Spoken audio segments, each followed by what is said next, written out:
సీతాదేవికి ఒక చెల్లెలు కూడా ఉందండోయ్. ఆవిడ పేరే ఊర్మిళ. సీతాదేవి జనకుడికి పెంచిన బిడ్డ, ఊర్మిళ కన్నబిడ్డ. జనక మహారాజు ఒకసారి యజ్ఞం చేయడం కోసమని యాగశాల నిర్మాణానికి నాగలితో భూమిని దున్నుతూ ఉంటే ఆ నాగటి చాలులో సీతాదేవి లభించింది. అందుచేతే ఆవిడ అయోనిజ.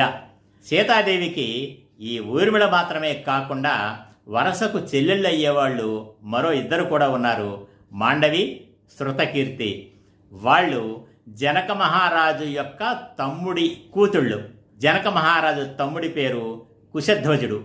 ఆ కుశధ్వజుడి కూతుళ్లే మాండవి, శృతకీర్తి. సీతాదేవిని రాముడికి ఇచ్చి వివాహం చేసినట్లుగానే జనక మహారాజు ఊర్మిళ, మాండవి, శృతకీర్తులను లక్ష్మణ, భరత, శత్రుఘ్నులకు ఇచ్చి వివాహాలు చేశాడు.